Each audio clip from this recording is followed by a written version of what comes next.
Sambra, tu as la parole. Chers camarades, je vous apporte le salut fraternel de la section 59 du SNFOLC. La section 59 du SNFOLC s'alarme des coups portés contre l'éducation nationale. La réforme du lycée, qui prépare la sélection des élèves et consacre l'autonomie des établissements comme nouvelle règle de fonctionnement. La destruction du bac comme diplôme national et premier grade universitaire. Le projet de loi de la fonction publique qui vise la remise en cause du statut, comme à la SNCF, et la suppression de 120 000 postes. Toutes ces attaques doivent être mises en relation avec les offensives déjà menées par le gouvernement dans le monde du travail.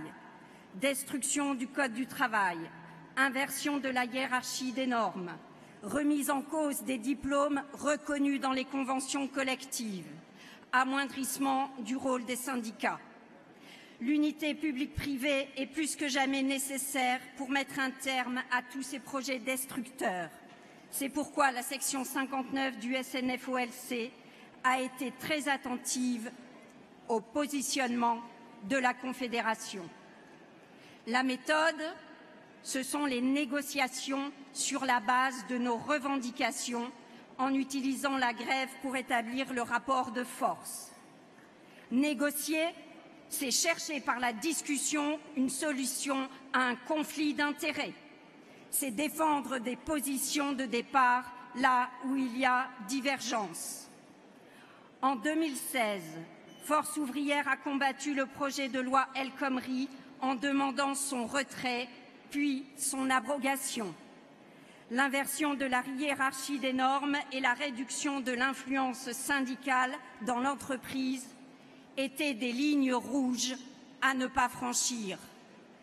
En 2017, après la stratégie des grèves perlées, le mot d'ordre abrogation et tout effort de mobilisation ayant été abandonné, la démarche est devenue celle de la concertation.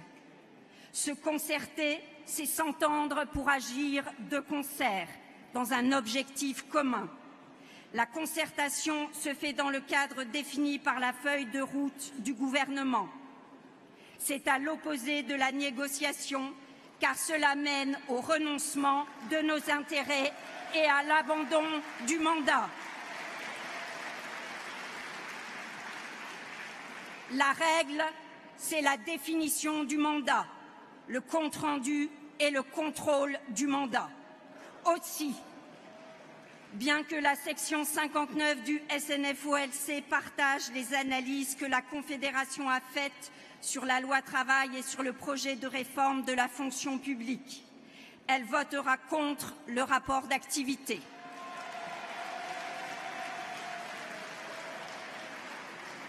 La casse du Code du travail étant accomplie, c'est maintenant le tour de la SNCF. La loi s'en prend au statut des cheminots et elle aura des effets dévastateurs sur le public de transport ferroviaire. La réforme de la fonction publique suivra. Les cheminots sont en grève, mais peuvent-ils gagner seuls cette bataille? La Confédération doit organiser la mobilisation générale pour mener l'offensive afin de préserver nos services publics et rétablir le Code du travail. Chers camarades, merci de votre attention.